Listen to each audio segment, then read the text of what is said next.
Happy Wednesday, everybody. My name's Aaron. I'm the co-founder, the managing director here over at BWG Connect. We're a giant networking knowledge sharing group. Kicked it off 7.5 years ago, just out of that need just to connect with other people. I spend the majority of my time talking with brands. Would love to talk with anybody on the line today.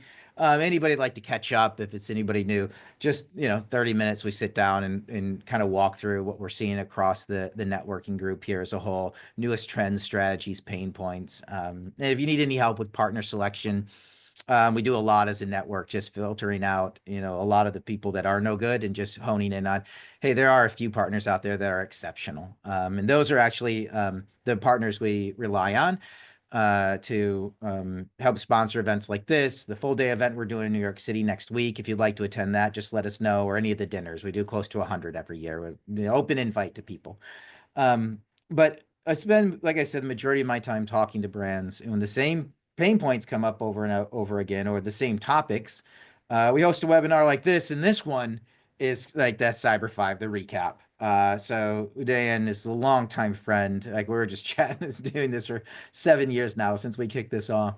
Has a company, NetElixir, that's just been a great partner to a ton of brands in the network. They're sitting on the cutting edge of what's going on, early adopter of AI, performance analytics, all this stuff. It's so much fun. But Udayan, I'll kick it over to you. If you want to kick us off, an intro, background on yourself, NetElixir, that'd be awesome. And then we can kind of jump into the content. Sound good? Oh, wait, one more thing. Drop questions and comments into the chat and in the Q&A, and we'll get as many answered as we can throughout the webinar today. So Udayan, I'll kick it over to you. Awesome. Thank you again, Aaron. I mean, it feels amazing that 7 years we have been sort of doing this Cyber 5 webinar. It just so much has changed in 7 years. I mean, it's a different world altogether in online. So this has been a norm. This is actually, incidentally, our 17th Cyber 5 results webinar. I know I'm like significantly dating myself, but I had to mention that. So what we are about to share is just a quick introduction for those of you who may not really know who NetElixir is, a little bit about as to what we do and so on. I'll share with you some results and trends for Cyber 5. Then some of the biggest e-commerce and marketing surprises. We are at that time of the year that I couldn't but essentially share some of the surprises we have experienced, I think, as the e-commerce marketers. And the last part is just pinpoint about 3 or 4 trends for you to really watch and leverage, because that's an important component in 2025. I mean, this year, Aaron, has been, quite crazy, because our world of digital marketing as it relates to e-commerce or over digital marketing has completely transformed.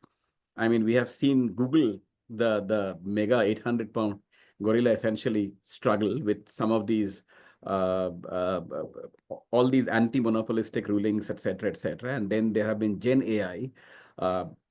Perplexity did not exist a year and a half back, and now Perplexity is everywhere. Temu didn't exist about 3 years back, and now Temu everywhere.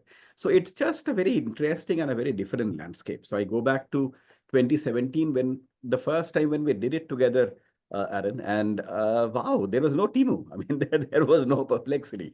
Most of it, even TikTok was barely there in the US. Was it even there? I don't even remember.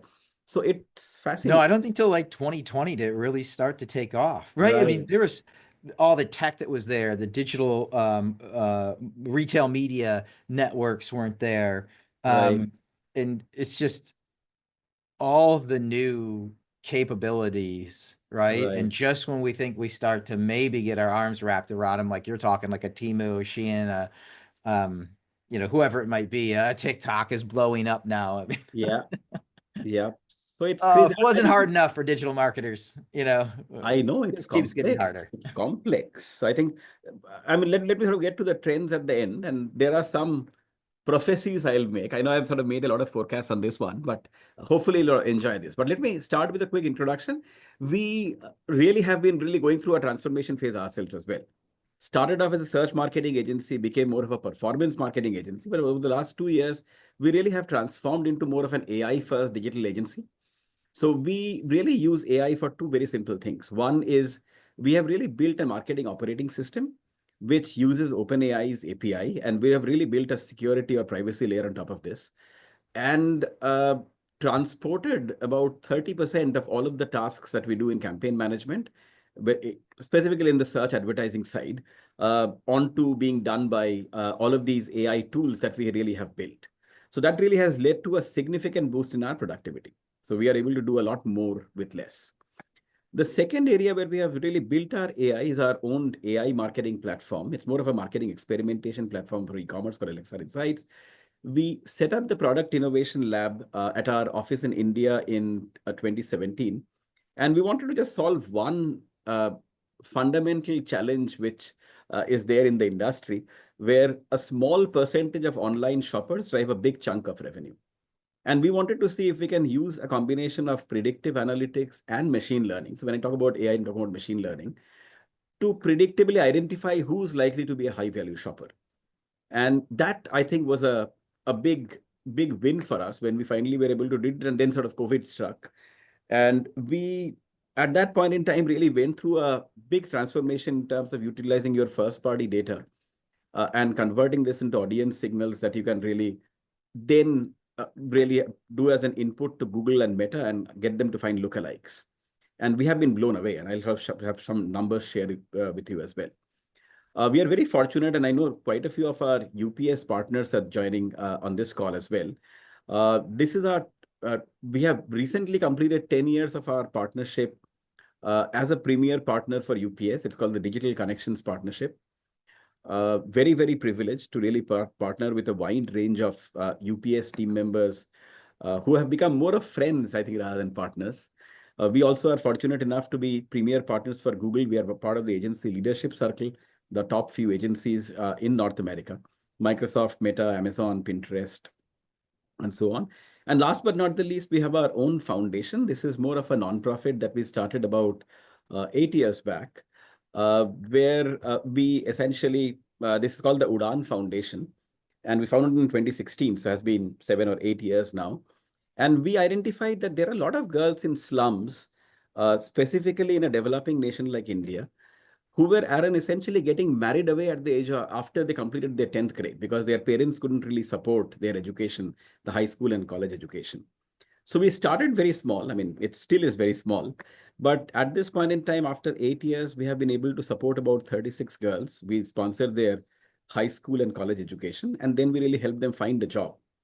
And what really makes me tremendously proud is 6 of them currently are working in companies like Accenture or Hitachi and so on, global companies.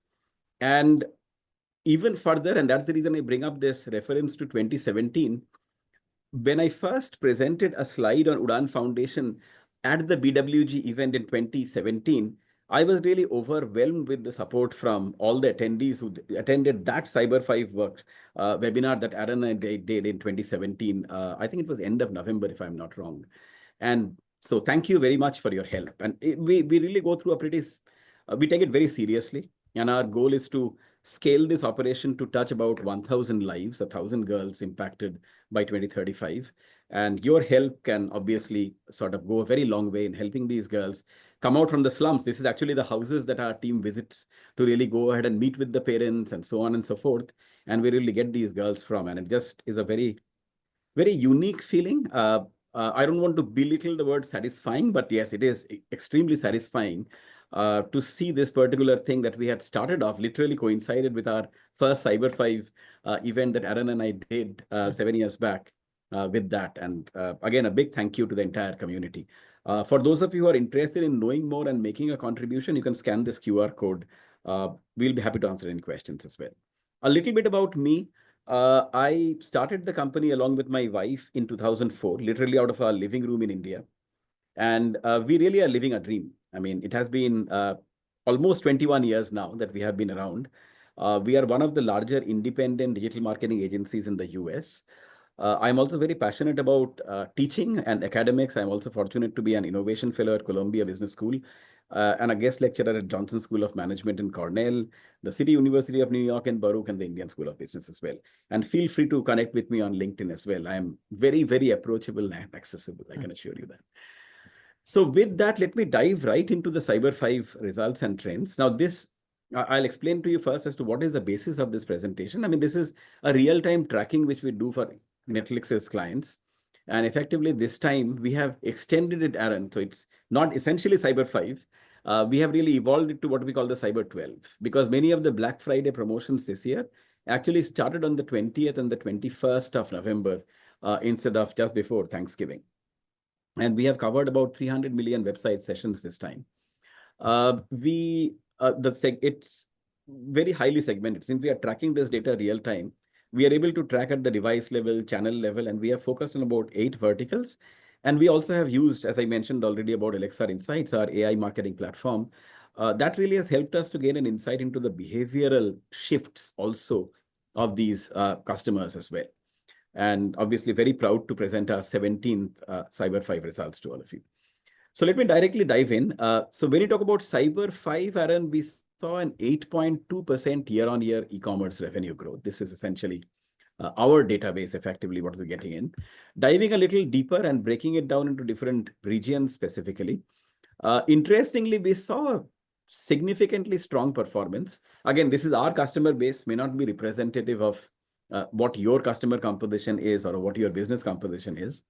Our customers in the Northeast experienced almost a 10% year-on-year growth. I mean, this was, we saw a big push there, and followed by South. South actually has been the dominant growth driver essentially pretty much since COVID.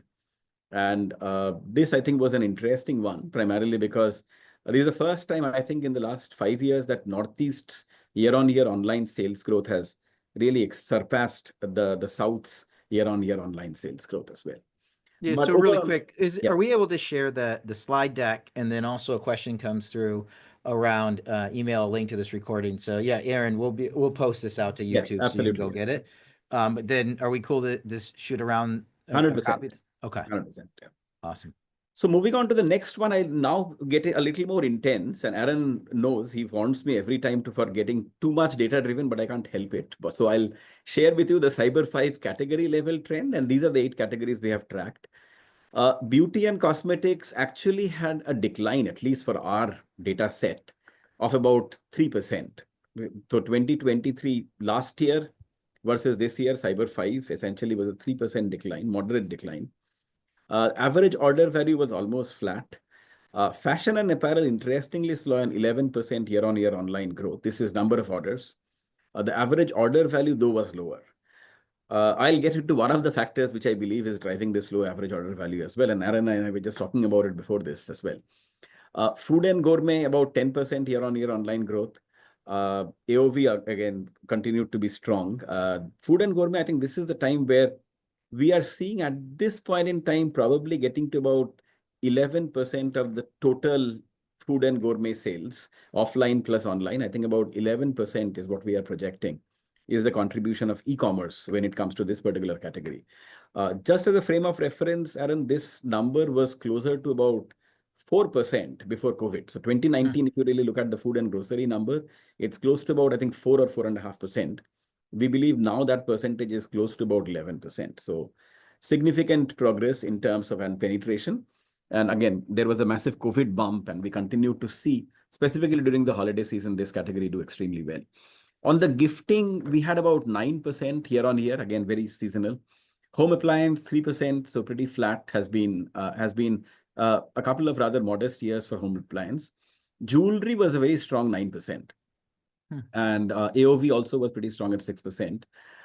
Pet supplies, a slight decline. Tools and hardware. Pet supplies is not really very seasonal or holiday focused, though. And the same applies for tools and hardware, probably a little bit on that side. So overall, if you look at the orders increased by 5.7%, but since the AOV also increased by 3%, that all complied. There is a multiplicative factor which got it to about 8.2% essentially overall growth as such. I wanted to call out the beauty industry because that's an area that we really specialize in, and we work with a wide number of beauty companies. And we have seen that between 2021 and 23, even the last holiday season, beauty really had a boom period. I mean, this was like really a boom period, which effectively e-commerce share of the total beauty sales happening in the US probably is among the highest, if not the highest among all categories. But this year, beauty demand has been soft. But when you talk about soft, we are comparing with already a very high year of 2023. So if you were to compare with 2019 effectively to 2023, I think the penetration has increased quite dramatically in the beauty segment. And we feel very confident that 2025, again, we'll see the beauty demand really, really sort of bounce back. And it looks as if beauty will again have a strong year in 2025. So that's just a quick understanding of the beauty category per se. We were able to break it down by day as well. And there are some surprises here. And these average order values are for across all of our clients. So essentially, they may not really mean much, but please take it as more of an indicative trend rather than specific exact absolute numbers. So Thanksgiving 2024 actually was the only day in Cyber 5 where the AOV was slightly lower compared to last year. Last year, Thanksgiving, the AOV was $132 for our data set. That came down marginally to about $119. So a slight decline. But on all of the other days, the AOV was higher. Very specifically, when it came to Cyber Monday, the AOV was significantly higher as such. 159 and 131 was significantly higher as such. So it's really been interesting overall to see as to how this entire thing sort of pans out. We also, this year, I'll go into the next part, which is like I discussed the Cyber 12 results as well, because I really wanted to paint that, Aaron, to give a slightly bigger picture or a broader picture as well. But let me pause here. We have a poll as well, Aaron, after this, but happy to answer any questions before we go on to the poll slide. Yeah, just a quick reminder, if you have questions along the way, just drop them in the chat or drop them in the Q&A, and we'll answer those as real time as we possibly can. I don't see, let me make sure that I've got the chat all open. I don't see any questions that are getting dropped in there right now. So let's jump through. Sure, absolutely. So I think the poll question, and just as a FYI, the poll question, we'll be giving out a secret gift to the winner, and there will be one winner. There are two polls, one winner for each poll, which is more of a secret holiday gift, which we call the NetElixir black box. So you'll essentially get this effectively shipped by our event manager, Emily Nelson. She'll be directly sort of shipping it to your mailing address. So the question is, what was the year-on-year increase in online sales during Cyber 12? I talked about Cyber 5, the online increase was 8.2%. Now, when I extend it to Cyber 12, which is 11/21 to 12/2, what do you think was the overall increase in online sales? And you can sort of feel free to add it to the Q&A box or the chat and so on. And I would probably sort of request Aaron's help to really see as to who is able to answer this question first. All right. Kevin just dropped in C. Chess just dropped in D. Jocelyn dropped in A. Terry dropped in C. A bunch of people are dropping in. So we got every answer now. A, B, C, D. Awesome. So let me sort of move on in that case. Yeah. So the answer actually is 9% year-on-year e-commerce revenue growth. It's like 9.1% to be precise. So anyone who sort of gave between 9 and 10% is the right answer in this case. As such. So this was interesting. So is that what letter was that? That was, I think, C.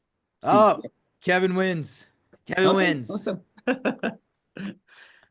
So in this case, it was interesting because the promotions, the Black Friday promotions started around the 21st of November. And they sort of continued. So Cyber 5, actually, when we talk about it, it was an 8.2%. But if you really look at the e-commerce revenue of Cyber 12, it was actually higher than Cyber 5. Right. So which was interesting. And I'll sort of just get down into more specific details by day as well. So this is essentially by day, orders by day. Interestingly, and I mean, for those of you who may be questioning whether the extended promotional period, the Cyber 12, has any merit, data shows it may have some merit because 47% plus of Cyber 12 orders were actually placed by end of the day Thanksgiving, which was up from 44% last year, right? So before even Black Friday started, 47% of all orders which were placed during this Cyber 12 were essentially had been placed. And that number was 44% last year. So there was a 3% increment that we were able to at least detect in our overall data set. Let me move on to my next question, right? So the next question again. Wait, before you. Yeah. Sorry. Yes, please. Please go ahead. So Liz, well, people are going to answer it. Go ahead. Already answering it. Okay. So which segment experienced the maximum increase in online sales? Was it small businesses? And the way that we are classifying small businesses or e-commerce business less than $10 million, mid-size 10 to 100, and larger businesses 100 million e-commerce revenue annually plus. And I think ABC, you may have already received the answers, Aaron. I probably will sort of seek your help. And the challenge is it is like both the Q&A box as well as this. So I know. let's keep a track. I'm looking at them both. So why don't you announce as to who's the uh, uh, who are the A's in this, and who are the B's in this, and who are the C's? Yeah. Let's go here. Or who's the first A? What first A is Margot. Margo. And who's the first B? Who is the first B? I've got to go down here. I'm checking both. Caitlin. Okay, so Caitlin, you actually win. Yeah. So mid-sized business actually grew by a little over 10% during Cyber 12. Now, I must say a bit of a disclaimer out here. So we saw massive difference between winners and losers, Aaron. I've never really had any holiday season where I've seen such a disparity. So even within the mid-sized businesses where we are classifying 100 mil to about 10 to 100 mil, we saw some companies who had minus 15%, and we had other companies which had plus 23%. So when I talk about the 10% plus, this is an aggregate for the entire part as well. But let me go through some of the specific trends and some of the shifts in the buyer behavior, because this may be interesting for some of you. Because this may have the long-term ramifications as well. Like Black Friday promotions shift buyer behavior. I mean, this is a big statement I am making, but based on this, the early start to promotions may have cannibalized some of the Black Friday, Cyber Monday sales. Yet the 12-day period leading up to Cyber Monday saw a 9% year-on-year boost. So you can't really complain. We suspect some promo fatigue may have crept in by Black Friday. So Black Friday was a little slower compared to what we had expected or would have liked. And Cyber Monday also was a little slower than what we would have expected it. So again, the point that I really wanted to make here is the extended promo period strategy. Understandably is a drain on the margins. So, I mean, the businesses have to really understand as to how did it really impact the margins? What is the impact on shipping? I, for myself, have really placed a couple of orders which went back on the 22nd of November, Aaron. I have still not really received the stuff, right? So I think the impact on shipping also has to be carefully sort of monitored. And last but not the least, what is the long-term impact on shopper behavior? When I talk about this, will people start expecting from next year that the promotions will always start? Goes without, I mean, that sort of remains to be seen as to how this entire thing pans out. As I also mentioned, that it seemed to be a bit of a tale of three segments. So the small businesses actually had a pretty slow Cyber 5 or Cyber 12. The overall aggregated businesses declined by 3% year on year. So we feel that just in all of this AI rush where large companies are spending ton of money, and I would again call out my favorites on this podcast, like Temu and the Sheins. I think there is very clearly a measurable negative impact on the small businesses. It probably is also a time for a new SME marketing playbook as well, because you really have to rethink your marketing plans, I feel. I mean, even in last year's webinar, I said that this particular segment had degrown or sort of had shown a negative growth year on year. And this year we are seeing the same thing. So it would be, I think, 2 consecutive years when the SME segment actually has shown negative growth. Mid-sized, again, massive disparities between winners and losers, but overall it is a little higher than 10% year on year. And the larger businesses was about 6%. So this was interesting because they are already playing off a large base. And 6% growth, again, we saw some of the common trends like the mid-sized. And one of the observing things that we observed was companies which invested through the year in building their brand essentially had a better Cyber 12 compared to others, which really were extremely bottom of the funnel focused. So think of it this way, that as a marketer, when you are thinking of the marketing strategy, it has to be really look at it from a slightly longer perspective. Because if you are focusing only at the bottom of the funnel, There are two impacts which are happening. One is the retail media networks or the marketplaces. A lot of sales is shifting there. The second part is there is heavy discounting going on in this time. So even if you are gaining the sales, it is at a pretty high cost as well, which really impacts your margin. The only way for you to really preserve your margin, and there were some companies which did it extremely well. Example, Lululemon did it extremely well. It was a 6% of, and they really kept on investing on the brand. Alo Yoga was also very similar. They had some Black Friday promotion, but again, very similar, sort of strong brand building efforts, etc., etc. So that's something which we very clearly observed that brand building paid off during this time. Amazon is eating everyone's lunch, breakfast, and dinner. How is Amazon still not a monopoly? I don't know. Honestly speaking, I mean, when we started, just I have a later slide, Aaron. When we started this, I remember I think 2018 or even 2019. I'll show you Amazon's share, and you'll be shocked that typically the marketplace e-commerce sales accounted for, I think, about 32% of the US e-commerce. We believe this year it has crossed 50%. Now, that's how big of a shift has happened in the last, 5 years, 2019 to 2024. And the last part is we are also seeing very clearly spiraling ad costs, which are really having a negative impact on the profitability as such. Like Google paid ads, we saw impressions grow by about 19% year on year. And a big driver for those of you who are doing Google ads was a new AI module called Performance Max. Now, Performance Max, Google essentially says that we are connecting multiple Google properties. So we are connecting the YouTube, we are connecting Gmail, we are connecting Discover ads, and so on and so forth. So your entire pool or your entire total addressable market or the customer base or target customer base really expands dramatically. So that's the reason I think the impressions grew. But at the same time, if you don't have the right tool, your CPCs go up as well. And this is the proof as well on this thing is that we saw a 16% increase in year on year in the cost per click as well. So while the opportunity has expanded, but the cost per click keeps going up. I'll share with you an interesting, more of an anecdotal evidence in this case, specifically in the women's apparel category. A non-brand or a non-trademark click on Google, which in 2022 Cyber 5 cost $1, now costs about $2.22. So when you talk about the inflation, we are talking about mega inflation, which happened between 22 and 23. And further inflation happened essentially 23 to 24 as well. So I think that's something which you have to be cognizant of when you are really calculating this entire thing. Amazon ads, we saw revenue soared by about 27% for our customer base, the customers who are selling in Amazon. But the CPCs again went up by about 25%.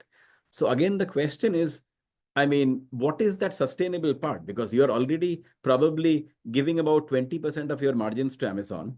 On top of that, how long can you keep on bearing this 25% CPC inflation year on year? So those are some of the things which I think is a lot of business decision required at this point in time. But it was very stark, very specifically during this Cyber 12. No, I think this is really important is we're in a time right now where we're setting budgets for next year or they're about to be finalized. Yeah. And this idea that the same amount of spend is going to take you just as far, it is not. Yeah. It's not. Yeah. And how do you allocate the spend? I actually will wanted to share something complimentary with all of the folks who have joined today. But let me just complete the observations and comments. This is again from Cyber 12. So marketplace sales, as I mentioned, continues to gain momentum. According to our analysis, this year, the total marketplace sales for the first time ever surpassed total direct-to-consumer sales during, or website sales during Cyber 12. For context, the website sales, as I mentioned, made up 68% of total Cyber 5 e-commerce sales in 2019. So 68% now has diminished to less than 50% for the first time. That's an 18% share shift in a multi-trillion-dollar market, right? So we're talking about a massive shift which is happening as we talk about it. If this trend persists, website sales could represent just 30% of total holiday e-commerce sales by 2030. So you really have to be cognizant about that. It's extremely, extremely important for you to be cognizant of that. Investments in brand building, I already have talked about it, are proving effective for both large and mid-sized brands. A long-term brand building strategy has shifted from being nice to have, maybe let me spend some money in brand building, to really having a proper strategy just because that's the only way for you to really break this deep discounting, which is leading to tightening of the margins and squeezing of the margins as such. And last but not the least, I think it's high time that businesses really look at the e-commerce part on a holistic sense or a holistic way, right? So they can analyze the multiple pieces. I'll show you a simple example what I mean. When I say holistic, I'm talking about marketplace sales plus the direct to consumer sales. I'll show you a simple graph. So this is a graph. This is just a graph for one of our customers. Let I just put it that way, right? So overall, as you can see, the revenue, and this is like day wise, we sort of plot this number as I mentioned. And the revenue sort of went up. November 29th was Black Friday and all the stuff, right? But this black line effectively is the site-wide profit, right? So direct to consumer profit, Aaron. And the orange line is the profit you are making on marketplaces. So let us say Amazon plus Walmart in this case. Now, effectively, it was very interesting because it very clearly showed that despite the overall revenue shift, the direct to consumer profits actually exceeded the marketplace profits at a certain point in time. The marketplace profits before those, the first 3 or 4 days were higher. 21st to 24th, marketplace profits were more compared to this thing. The direct to consumer profit, and then the direct to consumer profit was higher than marketplace profit. Now, if you really plot just this profit per customer and really sort of overlay on it the total volume that you are selling, I think what you can see is basically almost like a 2x2 matrix where there is a demand and there is a profitability. I would request, my humble request to anyone who is selling online and you are selling on, let us say, Amazon and your website, please do this analysis today before you set any budget, because it's extremely important for you to understand as to where do you spend money, what is your strategy, what are the products that you should be selling on marketplaces versus what are the ones that you are really promoting on this thing. What is going to be your gateway product to get people onto your website? And what are going to be the gateway products on, let us say, Amazon or Walmart, and so on. So it is a very strategic decision. I think that's what I really wanted to call out very specifically in this case, right?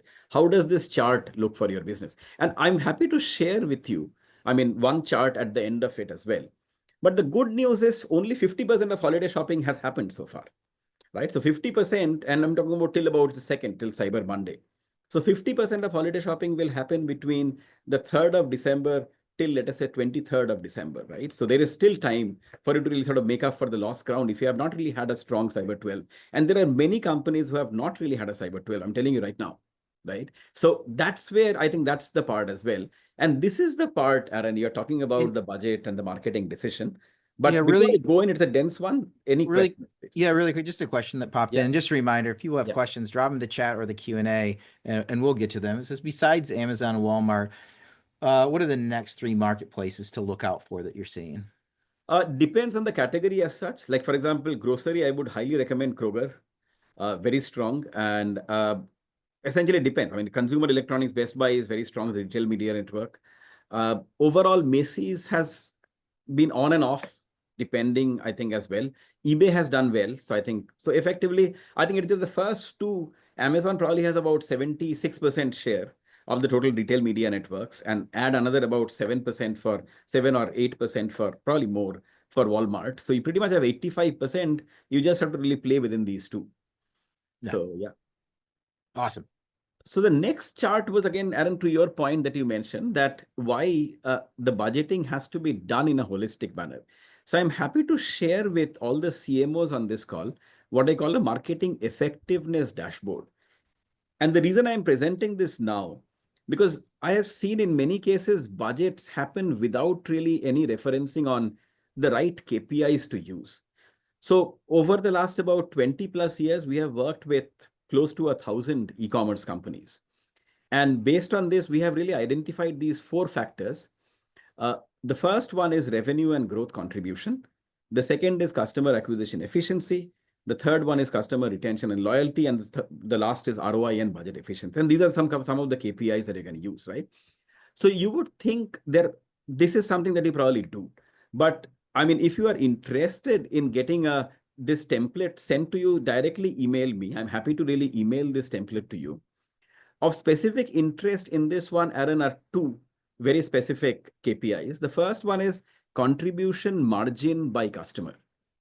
Very few companies really do it right, if they do it at all.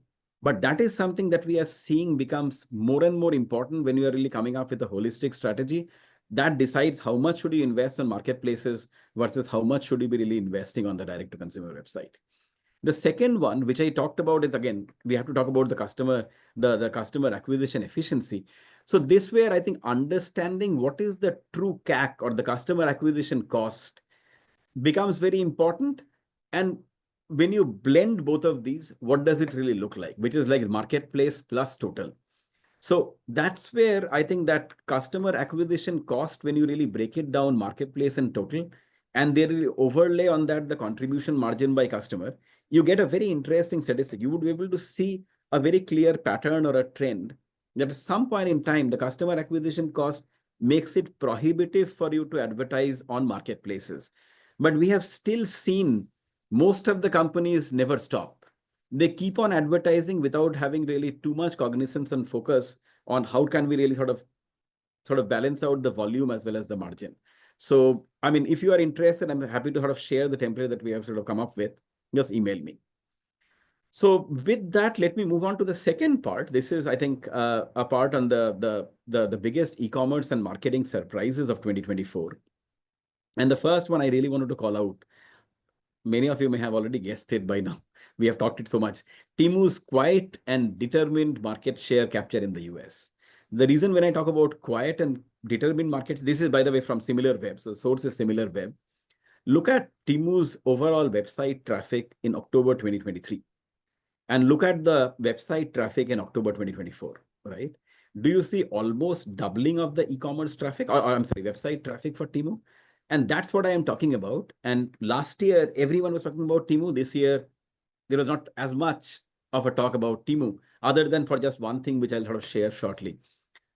Based on our calculation, Temu is likely to capture 3% of the US e-commerce market by the end of the year. Let me repeat that. It's a pretty strong and a bold statement. Based on our analysis, Temu is likely to capture 3% of a massive, ginormous US e-commerce market by the end of the year. In the discount store segment as such, or discount stores segment, they had 17% market share in Q1 of this year.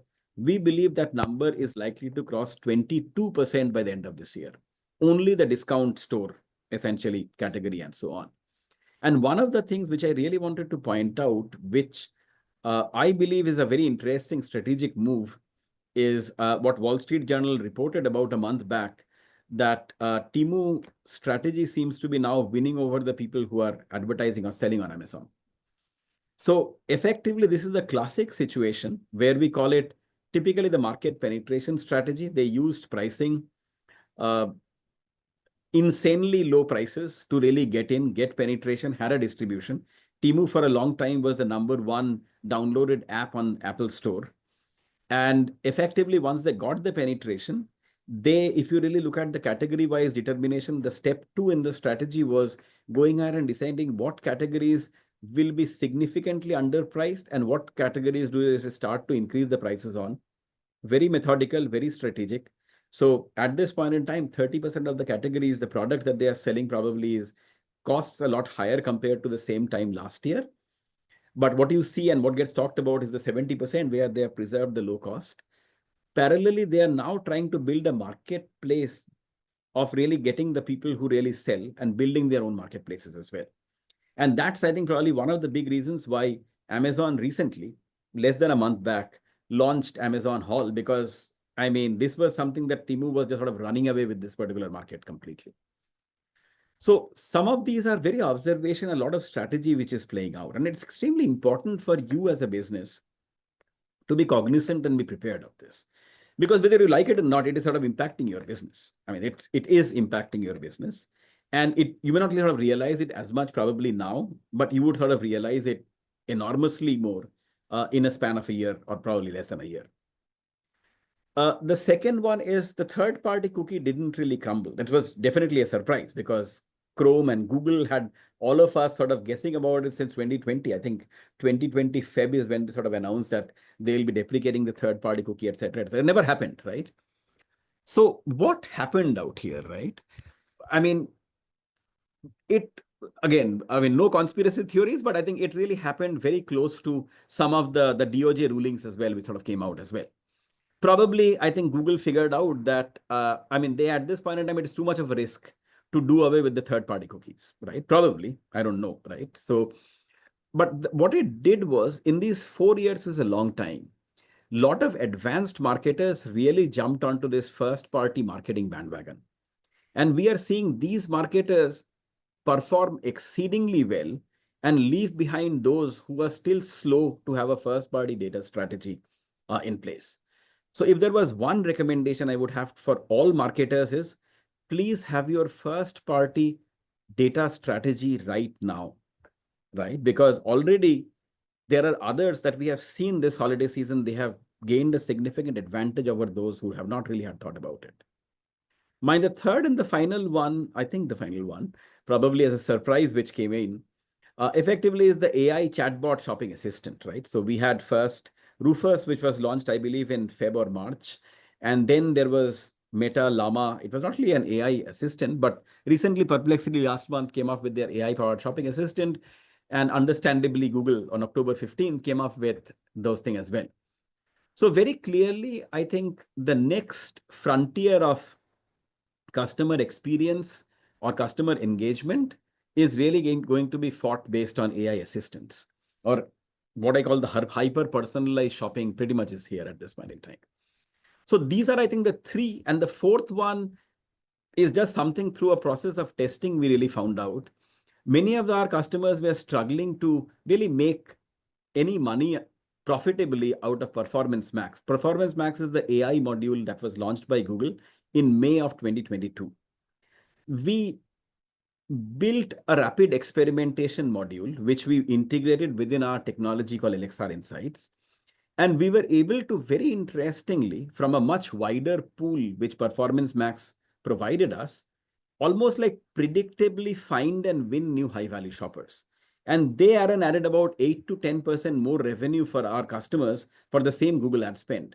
It's almost like saying that if you are fishing in a much wider pond, which PMax provides you a wider pond, combining machine learning and predictive analytics, our technology was able to identify where exactly should you be really fishing.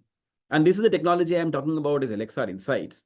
I'm happy to really discuss demo. We are offering some free pilot trials at this point in time. So me or our product marketing manager, Michelle, we are happy to do any demos for anyone who is interested. But this is going to be a very clear trend in the future. AI-powered experimentation is no longer a good to have option for businesses.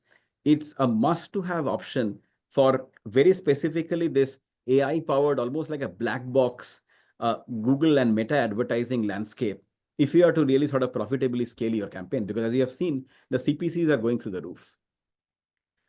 Let me move on to the last part of this presentation. Really quick though, just the couple. Yeah. What is the? Yeah. What is that? What does that demo look like? Is kind of what, like, how involved is it? What's the time involved, and what's the output? Is probably 15 minutes, Aaron, where we show as to how exactly are we fishing in this white pond, which Performance Max has offered us or Advantage Plus has offered us, right? It's basically, it's almost like a run through, maybe max 15 minutes as to how we are using your first party data and how algorithms are segmenting it and identifying those high value shoppers from your real-time data. How are they converting them into Google and Meta advertising signals and finding lookalikes through Google and Meta. So that's, I mean, 10 to 15 minute stops. Yeah. Okay. Awesome. Thank you. Yeah, I'll drop that link in the.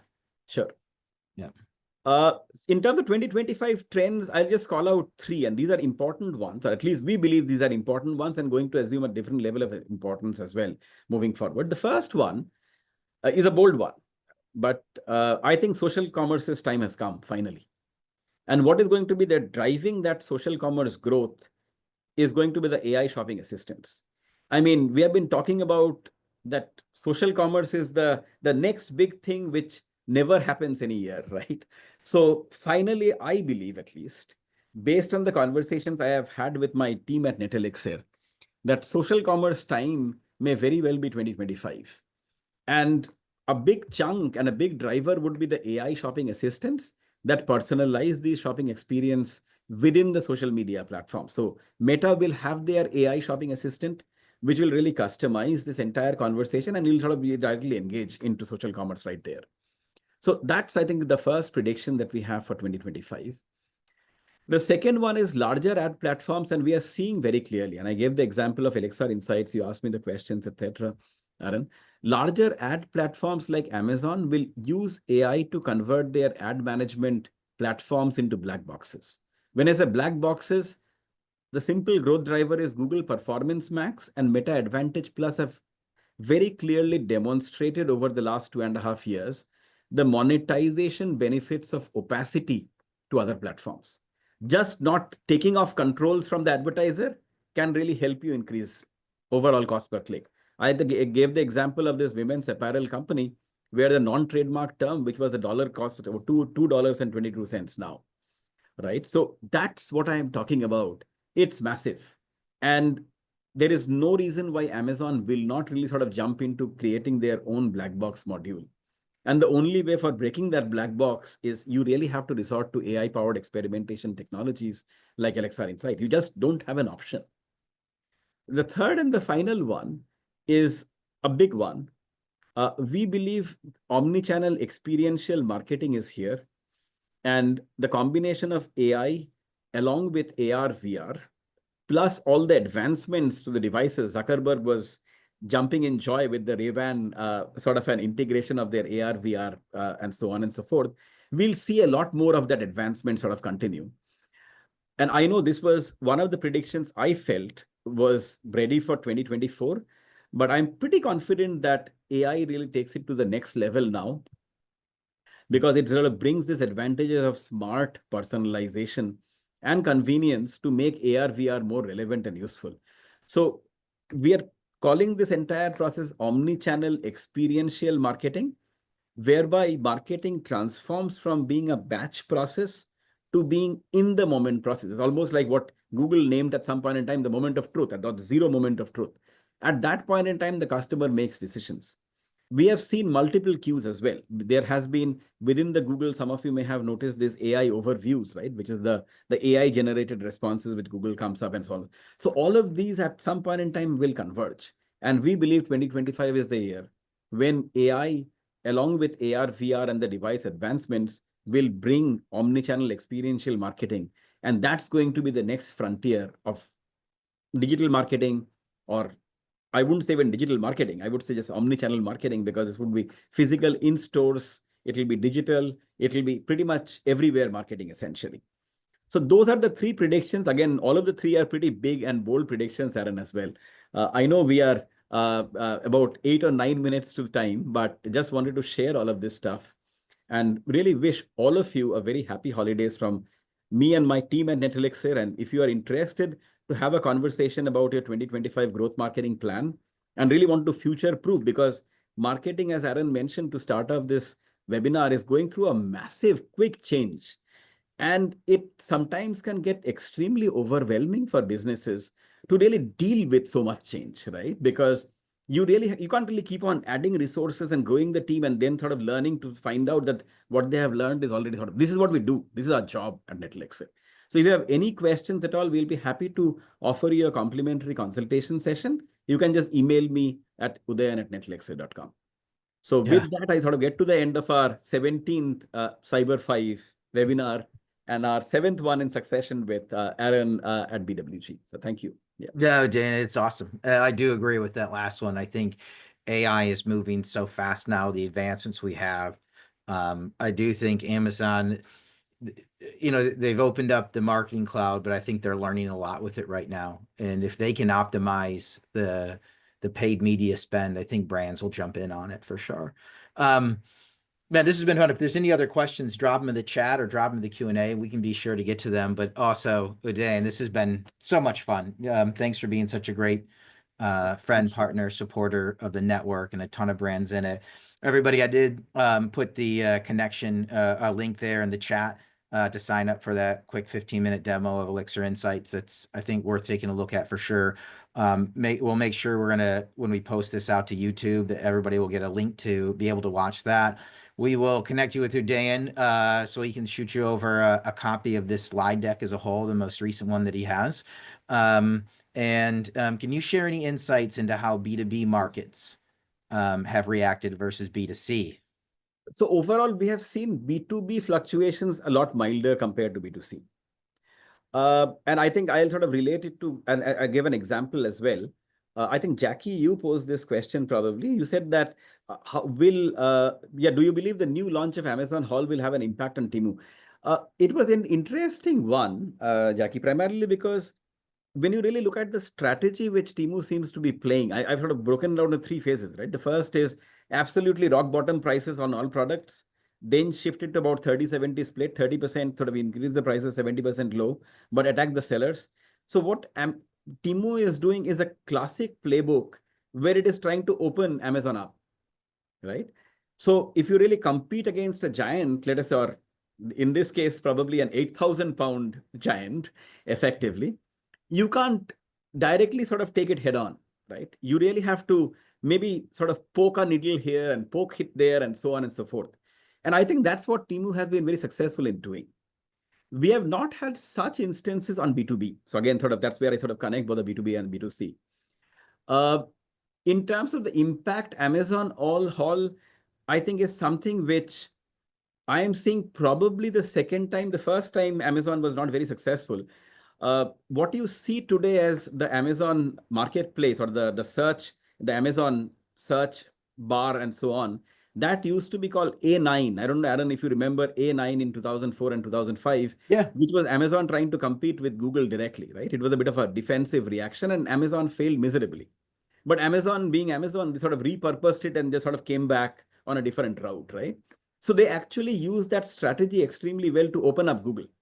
They said, let us just focus on as to where it hurts the most. And it hurt the most at the bottom of the funnel. And Amazon said that, why don't we really build our own platform or the walled garden and really build a search engine to really get people to take the money away, right? Because the product searches, slowly they had 20%, then 50%. Now it is close to about 73% of all the product searches happen on Amazon. Temu is doing the same thing in a different way. They started with a price, got wide adoption, right? When you are into 172 million phones within the US, you really have mass adoption within the US. And that's the fact. 172 million was till about last month was the number of Temu apps downloaded, effectively Android plus iPhone. Now you already have that. Now you're attacking the sellers. You sort of open it up, right? This is really forcing Amazon to come up with the first in a very long time, a defensive strategy. The defensive strategy for Amazon's perspective is Amazon Hall. They're trying to block it primarily because, as I mentioned, Temu now accounts for 22% of the entire discount store market effectively. That was 17% in Q1. So this is just sort of running away with that market. And Amazon cannot really afford to do that. So from that perspective, I think B2C will see a tremendous amount of change and all of this market dynamics in the next 12 to 24 months. And it is much more susceptible. B2B still has much lesser, let us say, fluctuations that we are seeing at this point in time, Christian. But I think overall, what I believe is, do not discount the possibility of someone like Temu who competes with Granger, which is pretty much the big giant in the B2B space, specifically in certain categories. And so this is typically a B2B marketplace. Granger is huge, right? There is always an opportunity for the Temu model in a smarter way to be implemented by a company in the B2B marketplace as well. Because one, Temu has shown the way. It's possible to replicate the model. Understandably, there are complexities, and I don't want to oversimplify it. But again, to answer your questions, B2B markets so far have been a lot more stable compared to B2C, but do not discount the possibility of a new, I would say, brash entrant like Temu. And look what it has done to the entire US e-commerce on the B2C side, just in a span of 2.5 or 3 years. Yeah. Well, awesome. Thanks, Udayan. Thanks everybody for the great questions that came in. Thanks everybody for the participation as a whole and the polls and everything. We'll make sure we get those gifts out to the winners. But with that, we're going to wrap up this webinar here. Yeah, happy holidays, Udayan. It's always Happy great. holidays Looking to you forward and to next your year. family, yes. Doing this again. Well, we'll do this on a quarterly basis next year as well, but this one is always the funnest. But with that, we're going to wrap up this webinar. Everybody, looking forward to having you at a future event. Thanks so much. Alrighty. Thank you very much. Thank you.